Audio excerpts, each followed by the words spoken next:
Hello student, नमस्कार, राधे राधे। स्वागत है आप सभी का उत्कर्ष के इस ऑनलाइन सेगमेंट में, जब मैं आपका दोस्त आपका होस्ट सत्येंद्र जोशी स्वागत और हार्दिक अभिनंदन करता हूं हमारे इस डिजिटल अद्भुत प्लेटफॉर्म पर। सभी को नमस्कार, राधे राधे, जय श्री कृष्ण, जय श्री राम, जय माता दी and good evening to all. स्वागत है आप सभी का हमारे इस सेगमेंट में, जहां आप और मैं मिलकर डिस्कस कर रहे हैं परमाणु संरचना अर्थात एटॉमिक स्ट्रक्चर। जी हाँ, परमाणु संरचना अध्याय नंबर 2 हमारा चल रहा है। ठीक है जी। और पिछली क्लास के अंदर मैंने आप लोगों को जो अवपरमाणविक कण होते हैं वो समाप्त करवा दिए थे। अध्याय 2 एनसीईआरटी का, जिसका नाम है परमाणु संरचना एटॉमिक स्ट्रक्चर।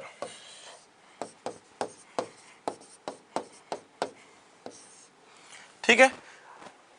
जितने भी कण थे, मतलब जो अवपरमाणविक कण है वो हमने समाप्त कर लिए थे। जैसे हम लोगों ने इलेक्ट्रॉन, प्रोटॉन, न्यूट्रॉन की खोज पर बात की थी। उसके बाद मैंने आप लोगों को पॉजिट्रॉन, एंटी प्रोटॉन, ठीक है जी, इसके बाद मेसॉन, न्यूट्रिनो, एंटी न्यूट्रिनो, ये सारी चीजें मैंने आप लोगों को पढ़ा दी थी। ठीक है। अब आप में से किसी का एक डाउट ये है कि सर ये प्रतिकण क्या होता है। देखो, प्रतिकण वो होता है जो विपरीत काम करता है। प्रति मतलब एंटी, एंटी मतलब विपरीत। इलेक्ट्रॉन के विपरीत काम करने वाला कण इलेक्ट्रॉन का प्रतिकण, जिसे हमने पॉजिट्रॉन कहा। ठीक है।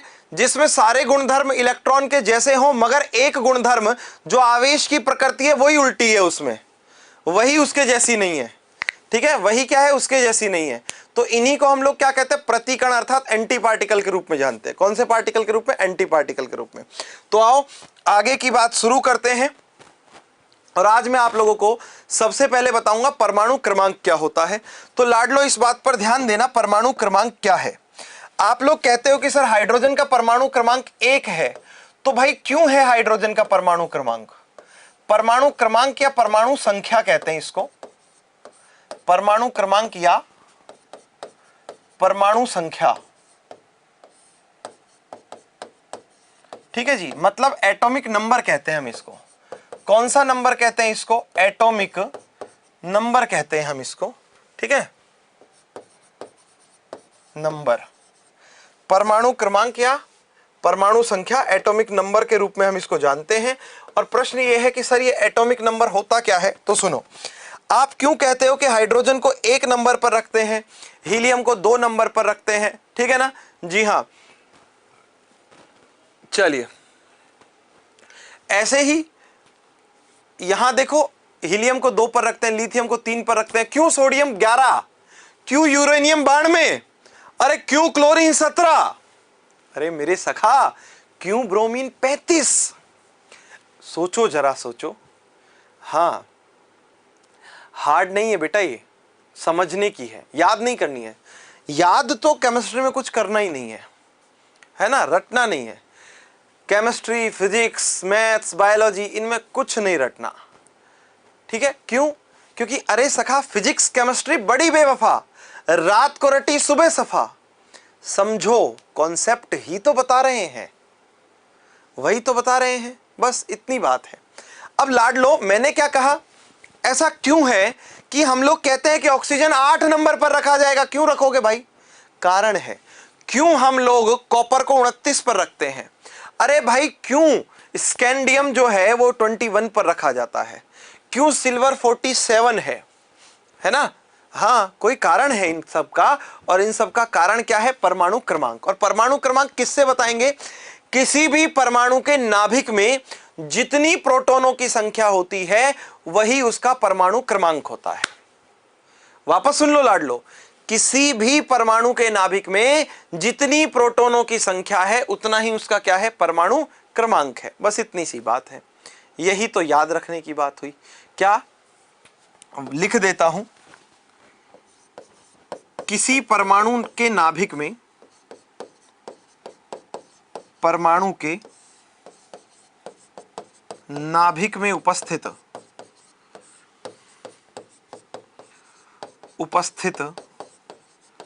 किसकी संख्या? प्रोटॉनों की संख्या।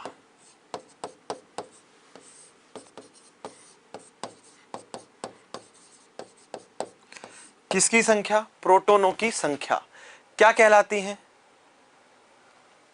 चलिए जी, अरे मैं कहाँ जल्दी जल्दी बता रहा हूं, आराम से तो बता रहा हूं। किसी परमाणु के नाभिक में प्रोटॉनों की जो संख्या है वही क्या कहलाती है, परमाणु क्रमांक है, परमाणु क्रमांक है। और लाडलो परमाणु क्रमांक को हम लोग किससे रिप्रेजेंट करते हैं, परमाणु क्रमांक जो होता है उसे जेड से रिप्रेजेंट करते हैं। किससे, परमाणु क्रमांक को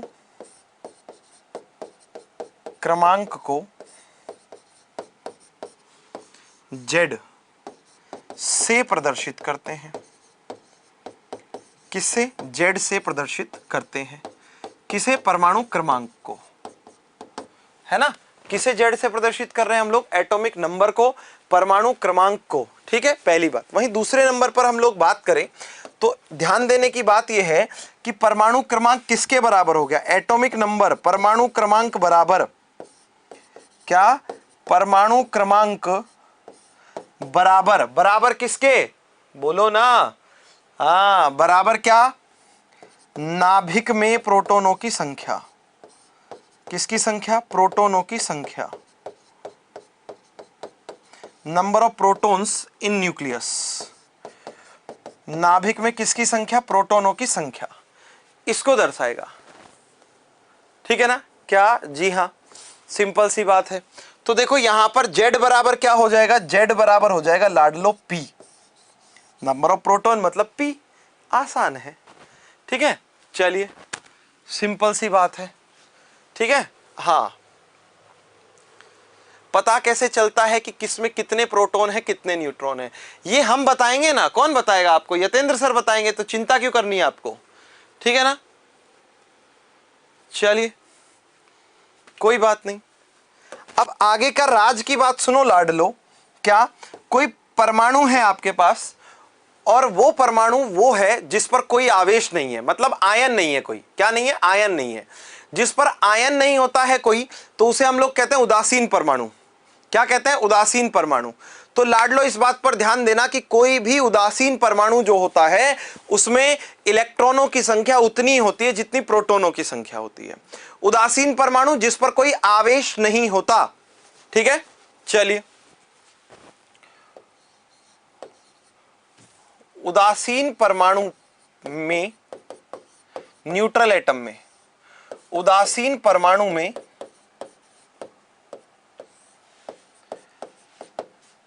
प्रोटॉनों की संख्या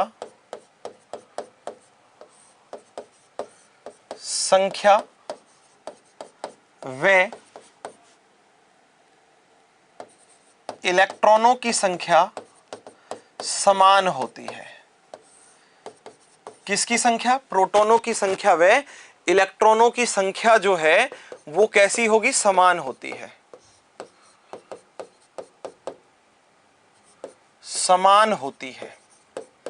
number of protons and number of electrons are same. क्या कहा, number of protons and number of electrons are same. ठीक है, प्रोटॉनों की संख्या और इलेक्ट्रॉनों की संख्या जो है वो कैसी है, बराबर है, सेम है। तो ऐसी स्थिति में अगर हम लोग बात करें तो क्या है अपने पास, परमाणु में नंबर ऑफ इलेक्ट्रॉन्स या फिर इलेक्ट्रॉनों की संख्या बराबर प्रोटॉनों की संख्या, इलेक्ट्रॉनों की संख्या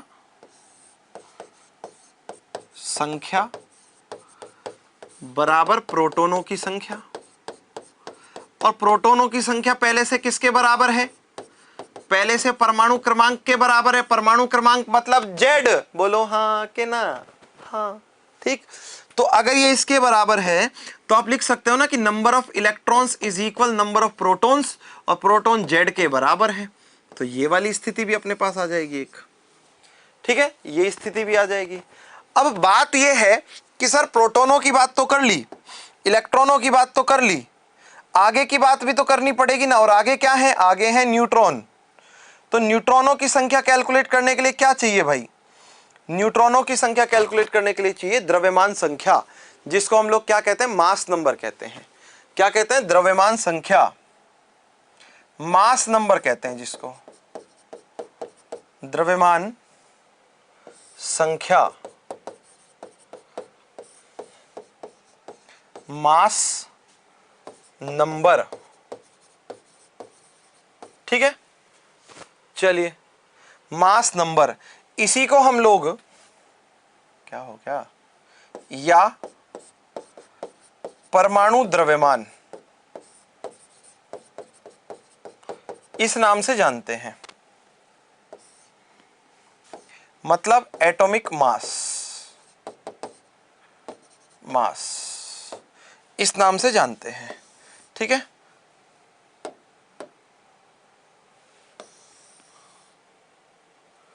चलिए आप एक बार इसको नोट करो। बाकी अरे मैं बार बार ब्लैक नहीं कर रहा, ये टेक्निकल इशू आ रहा है ना। हाँ, अभी देखते हैं क्या होता है। चलिए देखते हैं, आप नोट करो।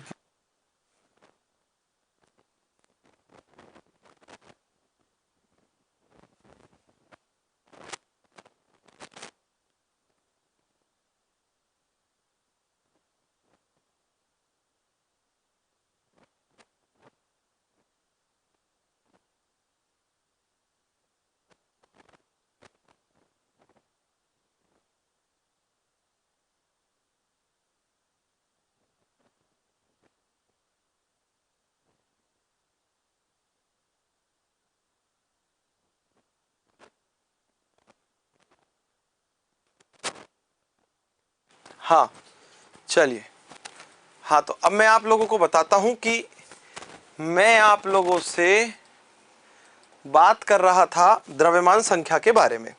तो लाडलो, द्रव्यमान संख्या क्या होती है? कोई परमाणु है, उस परमाणु के नाभिक में जो प्रोटॉनों की संख्या है वो, ठीक है ना, और जो जो न्यूट्रॉनों की संख्या है वो, प्रोटॉनों और न्यूट्रॉनों की संख्या का जो योग होता है उसे हम लोग कहते हैं द्रव्यमान संख्या या फिर परमाणु भार, परमाणु द्रव्यमान। ठीक है, चलिए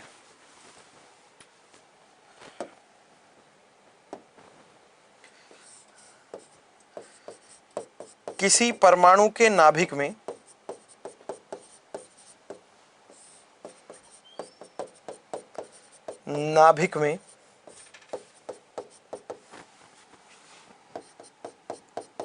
प्रोटॉनों तथा न्यूट्रॉनों की संख्या का योग,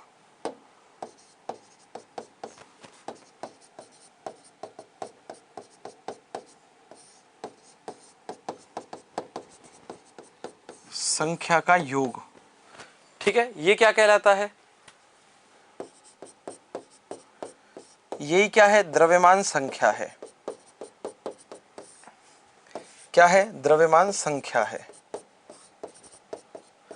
कहने का मतलब क्या है पहले तो वो बताऊंगा, मगर उससे पहले ये बता देता हूं कि द्रव्यमान संख्या जो होती है उसे ए से दर्शाते हैं। इसे किससे?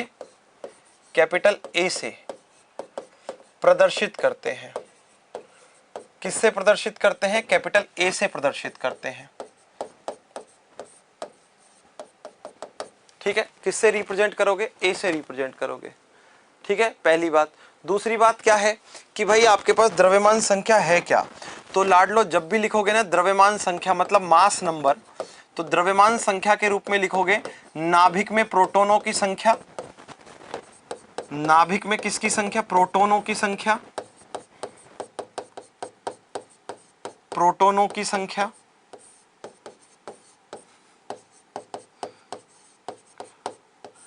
प्लस नाभिक में न्यूट्रॉनों की संख्या। किसकी संख्या? न्यूट्रॉनों की संख्या।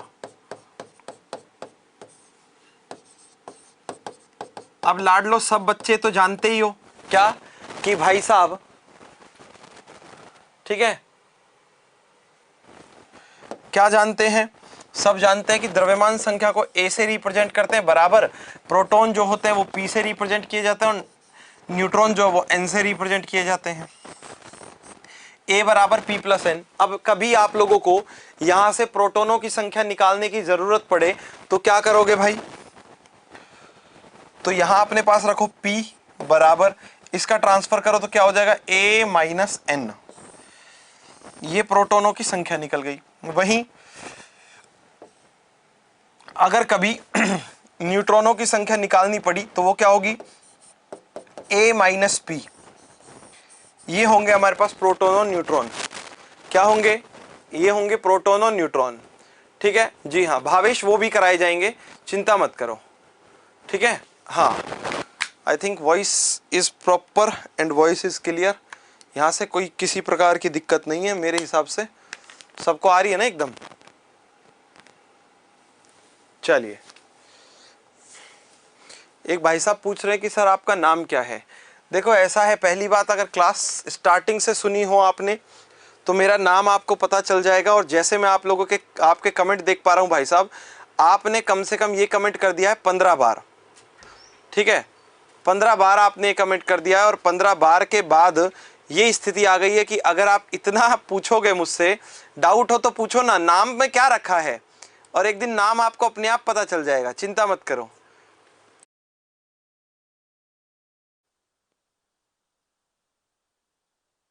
है ना भाई। चलिए,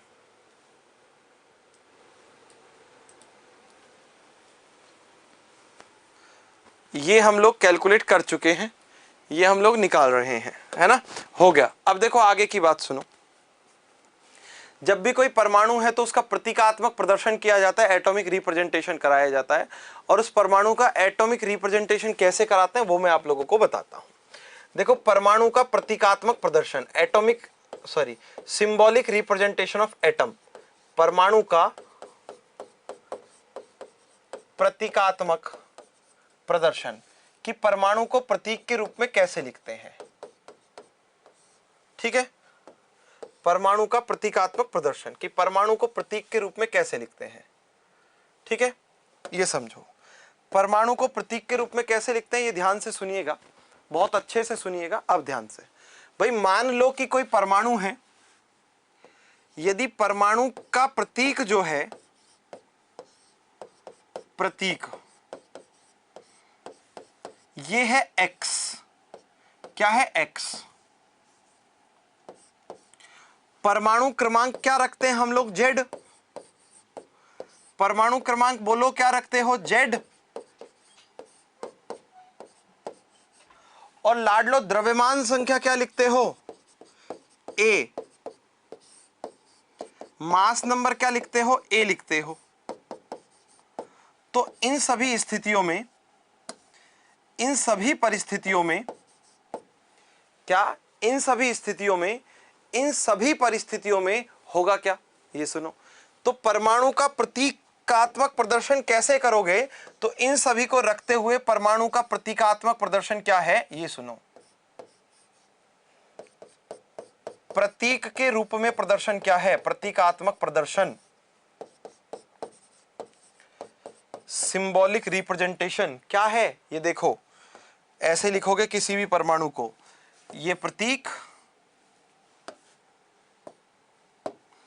इधर परमाणु क्रमांक, इधर द्रव्यमान संख्या, समझे। यहां लिखोगे ये क्या है, प्रतीक,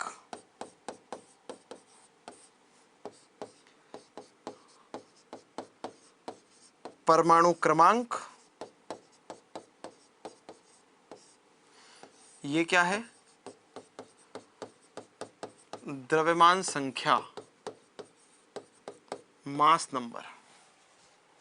ठीक है, सिंपल। चलिए, हो गई बात।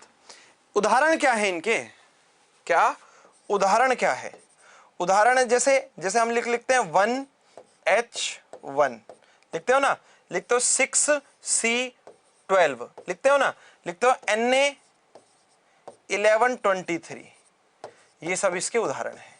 ऐसे ही तो लिखते हैं। इनसे प्रश्न क्या बनता है, प्रश्न ये बनता है, देखो क्वेश्चन क्या बनता है, क्वेश्चन बनता है दिए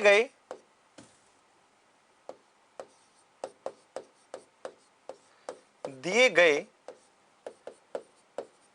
परमाणुओं में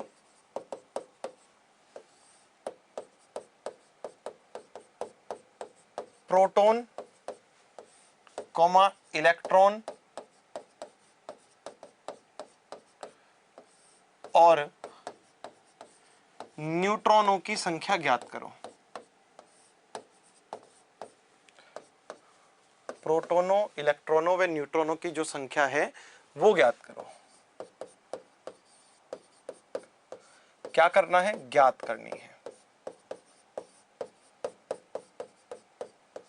जैसे दो तीन ले लेते हैं अपन। जैसे पहले नंबर पर आप लोगों को दे दिया जाए Na1123, दूसरे नंबर पर आप लोगों को दे दिया जाए सेकंड क्लोरीन, इधर 17 इधर 35, तीसरा आप लोगों को दे दिया जाए कैल्शियम, इधर 20 इधर 40, है ना। इनमें कैलकुलेट करनी है। तो कैसे करोगे, सुनो मेरी बात, बहुत अफरा तफरी नहीं मचानी, बहुत प्यार से होंगे ये प्रश्न। कैसे होंगे प्यार से, भाई यहां जो लिख रहा है वो परमाणु क्रमांक है। क्या है, परमाणु क्रमांक, ठीक है। ये जो है वो क्या है, परमाणु क्रमांक। बोलो हां के ना। और हम तो पढ़ के आए हैं ना क्या, कि हमारे पास प्रोटॉनों की संख्या तो उतनी ही होती है। किसकी संख्या, प्रोटॉनों की संख्या कितनी होती है भाई, जितने परमाणु क्रमांक है। प्रोटॉनों की संख्या कितनी लाड लो, जितने परमाणु क्रमांक के एटॉमिक नंबर है। तो क्या कहोगे फिर, तो ये कहोगे कि सर इसमें प्रोटॉनों की जो संख्या है, किसकी संख्या, प्रोटॉनों की संख्या जो है वो उतनी ही है जितने इसका एटॉमिक नंबर है। तो लाडलो फिर बोल दो ना, क्यों शर्मा रहे हो, कि sir number of proton is equal कितना, 11, ठीक है। और हम ये भी पढ़ के आए हैं, क्या पढ़ के आए हैं, कि नंबर ऑफ प्रोटॉन और नंबर ऑफ इलेक्ट्रॉन तो सेम होंगे यार। क्या कहा, नंबर ऑफ प्रोटॉन और नंबर ऑफ इलेक्ट्रॉन तो कैसे होंगे, सेम होंगे। जब ये दोनों चीजें सेम हैं तो हम लोग लिखेंगे इलेक्ट्रॉन इज इक्वल प्रोटॉन, और प्रोटॉन कितने 11, तो इलेक्ट्रॉन बराबर कितने 11, ठीक है। अब बच्चा बच्चा जान रहा है कि जो ये 23 है ना, ये 23 के साथ साथ ए भी तो है। तो भाई ए बराबर क्या होता है, P प्लस एन। 23 बराबर P की वैल्यू 11 प्लस एन, तो बोलो भाई n बराबर 23 माइनस 11, n बराबर बोलेंगे तो 12, टाणा आया ना, ऐसे आएगा, ठीक है, सिंपल। लाडलो ये हो गया, कोई नहीं। एक और देखो इधर, ये दिया हुआ है क्लोरीन। तो क्लोरीन के लिए देखो ये क्या है, एटॉमिक नंबर। एटॉमिक नंबर बोले तो प्रोटॉन, तो P लिख दोगे कितना, 17, कोई खतरा नहीं है। आगे क्या, जितने प्रोटॉन उतने ही इलेक्ट्रॉन, तो इलेक्ट्रॉन भी कितने हो जाएंगे, 17। रही बात किसकी, न्यूट्रॉन की। तो भाई न्यूट्रॉन कैसे निकालोगे, A बराबर P प्लस एन। तो A बराबर, A की वैल्यू बोलोगे तो कितनी है, 35, कितनी, 35, 35 बराबर P की वैल्यू कितनी है, 17 प्लस n।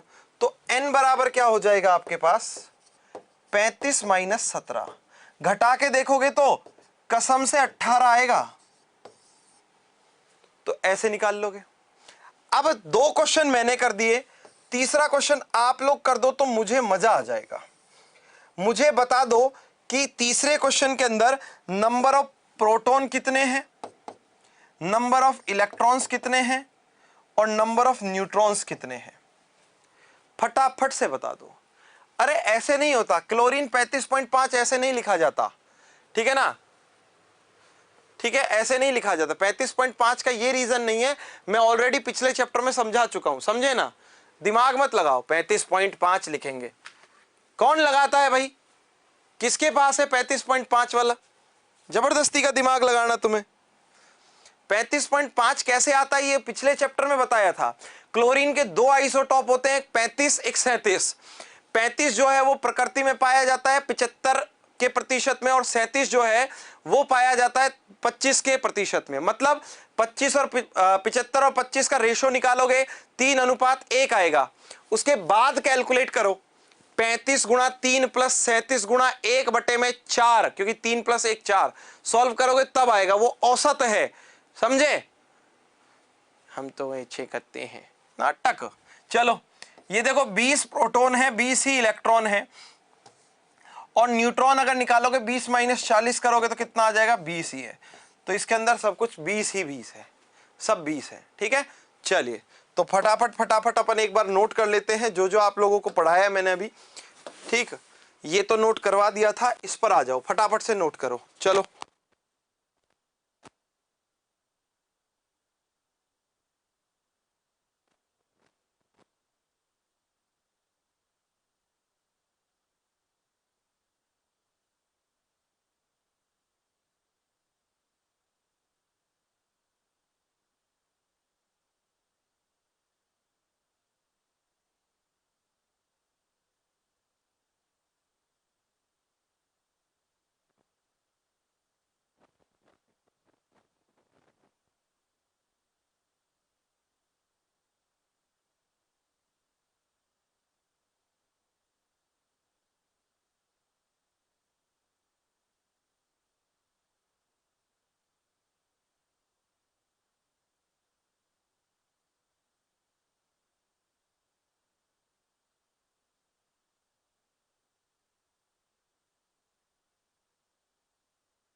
चलिए भाई नेक्स्ट पेज नोट करो, है ना, फटाफट। हाँ चलिए, कंचन कह रही है चैप्टर कब पूरा होगा। देखो एक दो चीजें बता देता हूं भाई मैं आप लोगों को। पहली बात, मुझे जब ऐसे क्वेश्चन दिखते हैं ना आप लोगों के, तो वो वाला गाना याद आता है कि तुम वो बात क्यों पूछते हो जो बताने के काबिल नहीं है। अरे अभी तो शुरू हुआ है, बहुत दूर तक जाना है इसमें।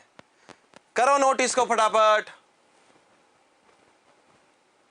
चलिए नेक्स्ट नोट करो ये फटाफट, फिर आगे बढ़ेंगे।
चलो भाई आगे बढ़ो, आगे नोट करो फटाफट। हाँ शुभम वो भी जल्दी मिल जाएंगे आपको, चिंता नहीं करनी है, ठीक है। हाँ बिल्कुल अंकित।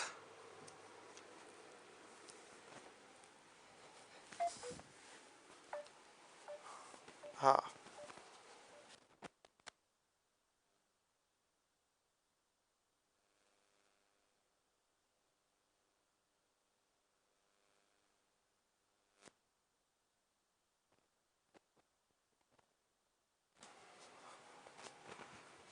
चलिए, देखो यहां से इलेक्ट्रॉन प्रोटॉन न्यूट्रॉन इनकी संख्या ज्ञात करना आप सीख गए होंगे। 3 मैंने करा दिए हैं, 5 3 4 5 मैं आपको अभी होमवर्क के रूप में दे देता हूं, तो आप लोग कर लोगे तो प्रैक्टिस हो जाएगी, ठीक है। चलिए एक क्वेश्चन देखो ये हो गया, आप लोगों को खुद को करना है ये। यहां लिख दो ब्रोमीन, ब्रोमीन 3581, ठीक है। एक ले लो एल्यूमिनियम, एल्यूमिनियम होता है यहां 13, यहां 27,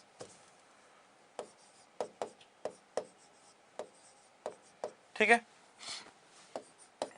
एक ले लो कॉपर, कॉपर इधर 29, इधर 63, ठीक। एक यूरेनियम ले लो 92, 235। एक ले लो यूरेनियम 92, 238। एक ये रखो बेरियम, ठीक है, बेरियम रखोगे आप 56, 146, कितना 146, बेरियम 56, 146, है ना। हाँ ऐसे ही एक ये वाला रखो आप, क्या रखो, 10वां क्वेश्चन है, क्या दे दूं मैं आप लोगों को,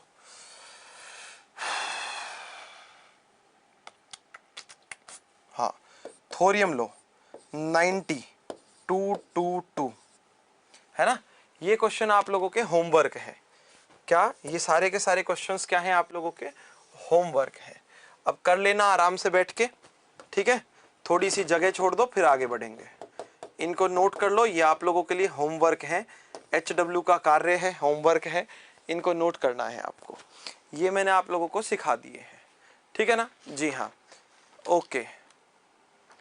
अब इसके बाद मैं आप लोगों को परमाणु जो प्रतीक है, सॉरी परमाणु प्रतीक नहीं, अब इसके बाद परमाणु जो मॉडल है वो मैं आप लोगों को समझाऊंगा।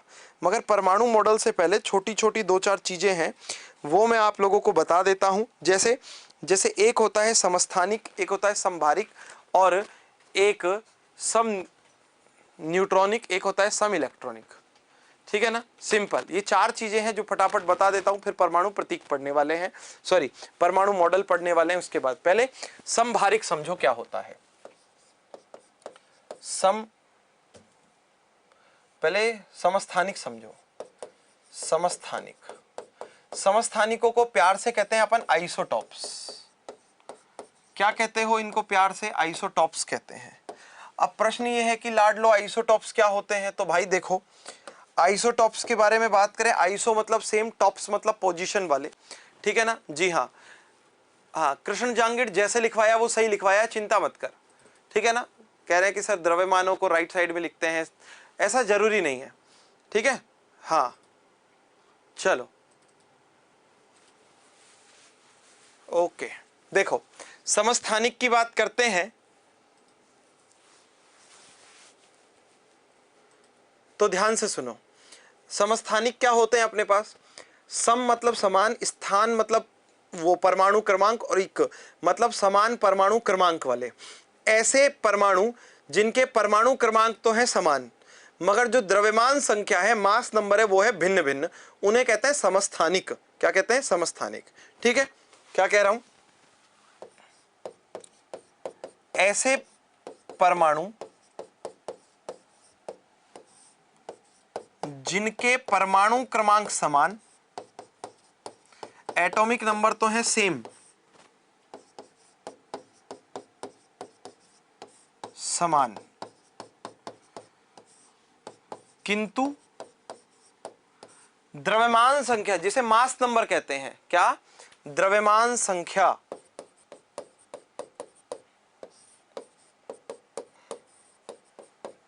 कैसी हो? भिन्न हो, समस्थानिक हैं।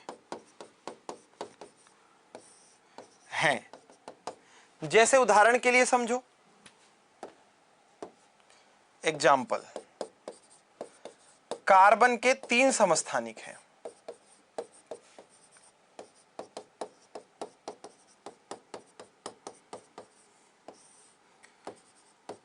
किसके? कार्बन के। कितने समस्थानिक हैं? 3। कौन कौन से? देखो, 6C12, 6C13 और 6C14। अब यहां लाड लो एक चीज देखो, क्या? ए और ए मतलब 6 6 6, तीनों के परमाणु क्रमांक सेम है ना? तीनों के परमाणु क्रमांक सेम है ना, मगर 12 13 14 द्रव्यमान संख्या अलग अलग है। क्या? द्रव्यमान संख्या कैसी है? अलग अलग है। इन्हीं को हम लोग क्या कहते हैं? समस्थानिक कहते हैं। इन्हीं को क्या कहते हो? समस्थानिक कहते हो। और इनमें से कार्बन 14 तो बहुत इंपॉर्टेंट है। क्यों इंपॉर्टेंट है वो बताता हूं मैं आप लोगों को। देखो, जो जीवाश्म होते हैं ना, जीवों के जो अवशेष हैं, जैसे डायनासोर की हड्डियां, डायनासोर के अंडे, हेरी मेमथ जो हाथी जैसा जीव है, इनके हजारों साल पुरानी जो जानवर हैं, यदि उनके कोई अवशेष मिलते हैं, हड्डी मिलती है, कोई और भाग मिलता है, तो उनकी आयु पता करने के लिए जिसका उपयोग किया जाता है वो समस्थानिक है। क्या? कार्बन 14। कहां करते हैं इसका उपयोग? इसका उपयोग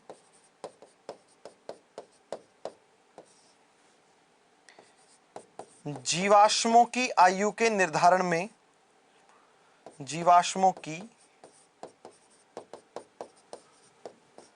आयु के निर्धारण की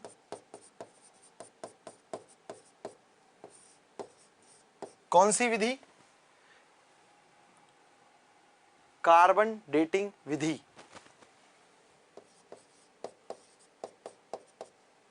कार्बन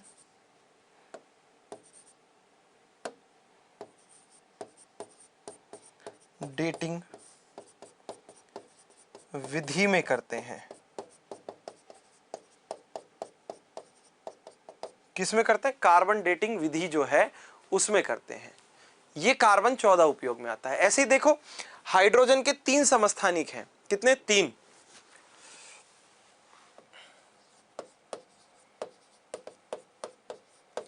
हाइड्रोजन के 3 समस्थानिक हैं।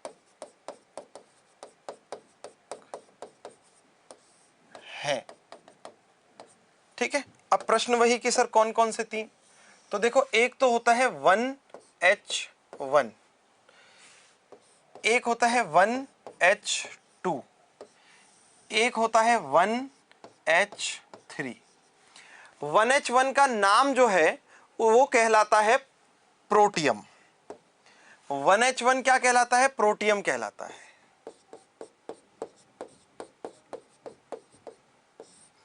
इसे P या H से रिप्रेजेंट करते हैं। ठीक है, 1H2 को हम लोग कहते हैं ड्यूटीरियम। इसका नाम क्या है? ड्यूटीरियम। इसको D से रिप्रेजेंट करते हैं। और 1H3 का नाम क्या है? ट्राइटियम है, ट्राइटियम। इसको T से रिप्रेजेंट करते हैं। समझे?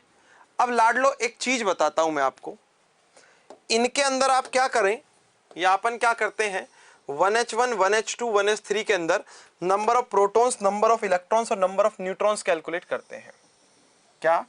1H1, 1H2, 1H3 में number of protons, number of electrons और नंबर ऑफ न्यूट्रॉन्स कैलकुलेट करते हैं। ठीक है,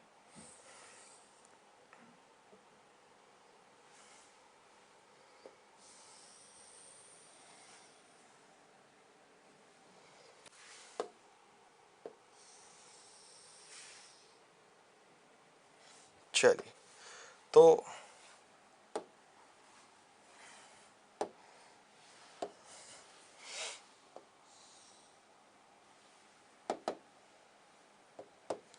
इस तरफ तो ले लेंगे हम लोग समस्थानिक, किस तरफ? इस तरफ। और इस तरफ ले लेंगे हम लोग कण। ठीक है, कौन कौन से? पहले तो प्रोटॉन, फिर न्यूट्रॉन, फिर इलेक्ट्रॉन। ठीक, ये 1H1 का क्राइटेरिया हो जाएगा, ये 1H2 का भाग और ये 1H3 का भाग। ठीक है, 1H1, 1H2, 1H3, है ना? अब देखो क्या करना है लाडलो,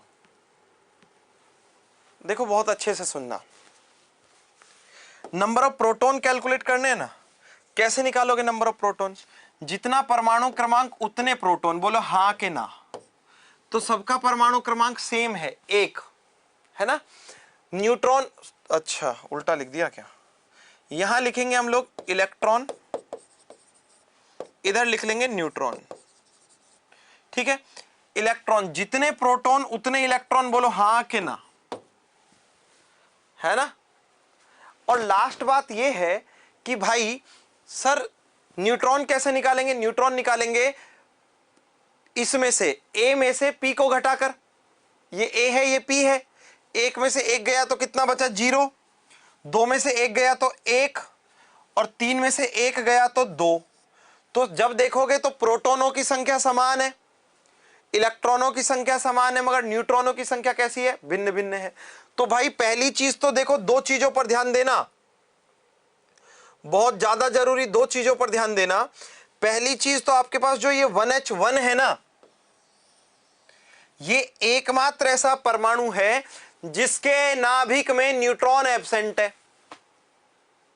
जिसके नाभिक में क्या एब्सेंट है? न्यूट्रॉन एब्सेंट है।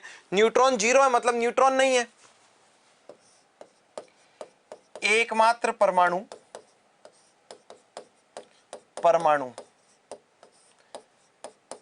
जिसके नाभिक में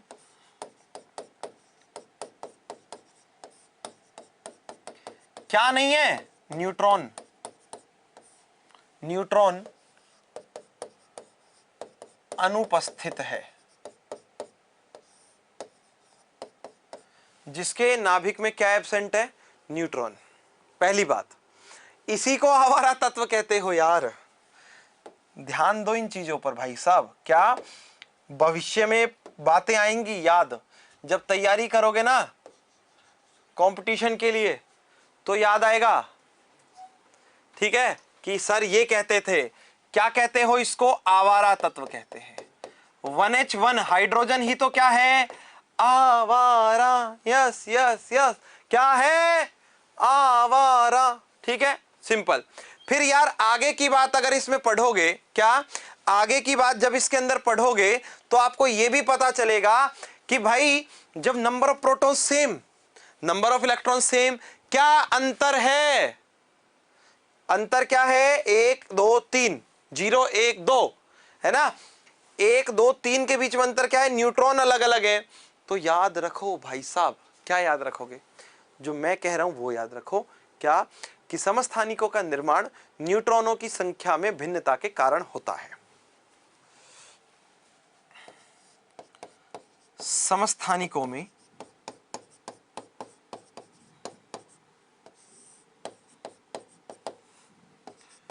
न्यूट्रॉनों की संख्या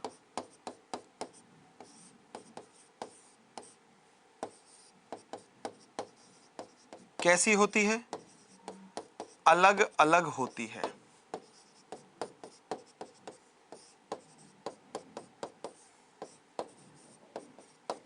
हाँ, यही तो बात है। ठीक है, हाँ, इसको सच में आवारा तत्व कहते हैं। नाम नहीं रखा है, सच में आवारा है। पेरियोडिक टेबल की जिस गली में जाता है संबंध बनाकर आता है, इसलिए आवारा है भाई। वो सबसे क्रिया करने की क्षमता है उसकी, ठीक है ना? सबसे, हाँ, क्रिया करने की क्षमता है। भाई मैं सरल नहीं पढ़ाता हूं, चीजें सरल हैं, जो है वो मैं पढ़ा रहा हूं। ठीक है, हाँ, सब कुछ तो पढ़ाया है। सरल, सरल और मुश्किल क्या होता है? ठीक है, हाँ, ये कहो कि सर सरल तरीके से पढ़ाते हो तो मजा भी आई। यूं कह देते सर सरल पढ़ा रहे हो। चलो कोई ना, जैसी जिसकी सोच। अब ध्यान से सुनो भाई, किसकी वजह से निर्माण हुआ है? समस्थानिकों का न्यूट्रॉनों की संख्या में भिन्नता के कारण, या फिर समस्थानिकों में न्यूट्रॉनों की संख्या भिन्न भिन्न होती है। ये हो गए अपने पास क्या? समस्थानिक। वहीं दूसरी तरफ बात करें, एक और भाग होता है ऐसे ही परमाणुओं का, और उन परमाणुओं को हम लोग क्या कहते हैं? उनको कहते हैं समभारिक, आइसोबार्स। समभारिक, आइसोबार्स। सम मतलब समान, भारिक, भारिक मतलब भार से है, और परमाणुओं के लिए भार जो होता है उसका द्रव्यमान होता है। तो ऐसे परमाणु जिनका परमाणु द्रव्यमान जो है वो तो हो समान, और जो परमाणु क्रमांक है वो है भिन्न भिन्न, तो उन्हें हम लोग कहते हैं क्या? समभारिक। ठीक है ना? ऐसे परमाणु जिनके परमाणु भार समान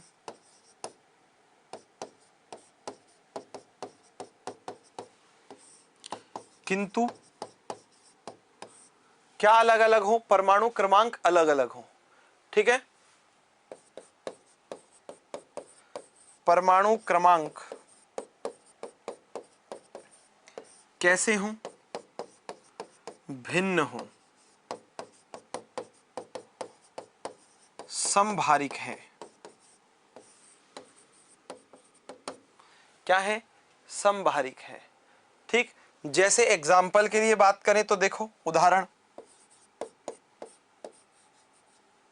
उदाहरण के लिए देखो, 6C14 और 7N14 कैसे हैं? ये देखो, इसका भार 14, अरे क्या बीमारी है, इसका भार भी 14, समान है, किंतु द्रव्यमान संख्या कैसी है? अलग अलग है। ठीक है, क्या है? द्रव्यमान संख्या, हाँ, कैसी है? जी हाँ, चलिए, ठीक, तो ये संभारिक है। दूसरा उदाहरण देखो, 20 नंबर, अच्छा 18 नंबर पर आता है आर्गन, द्रव्यमान संख्या है 40। 20 नंबर पर आता है कैल्शियम,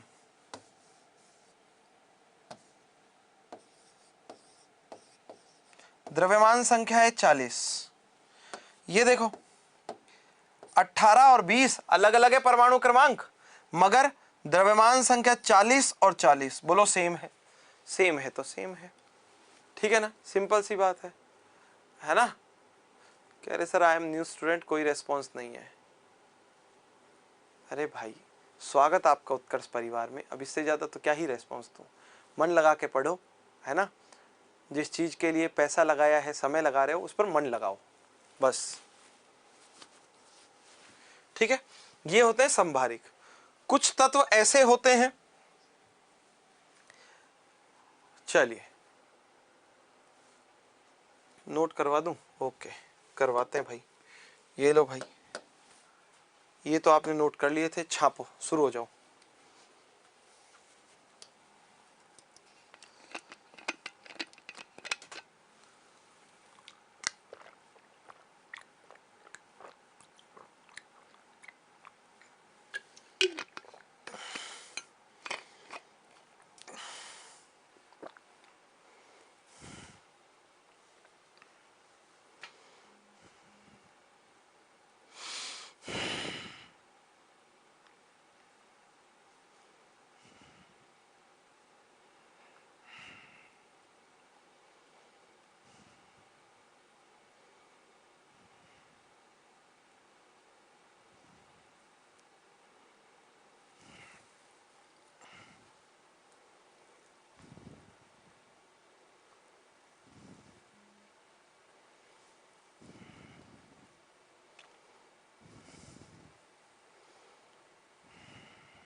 चलिए बहुत बढ़िया, आगे बढ़ो, नोट करो।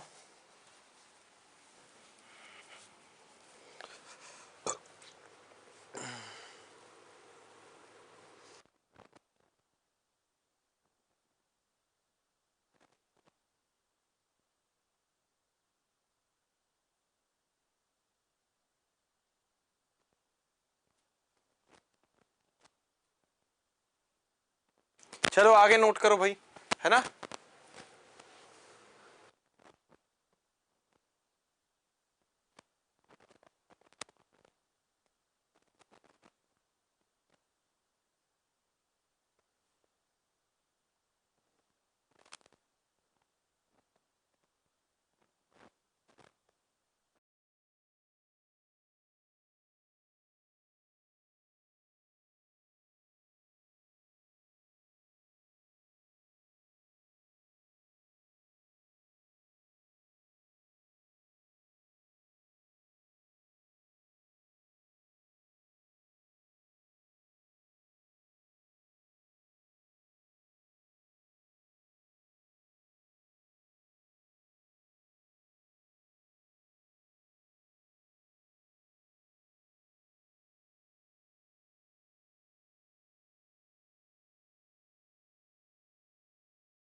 तो कह रहे हैं कि सर कार्बन के समस्थानिकों के नाम बता दो। अरे भाई, कार्बन के समस्थानिकों के नाम होते नहीं है, सिर्फ हाइड्रोजन के समस्थानिकों के नाम होते हैं और किसी के नहीं होते हैं। ठीक है ना। हाइड्रोजन धातु नहीं है, अधातु है। क्या है? अधातु है। ये संभारिक है, इनको नोट कर लो।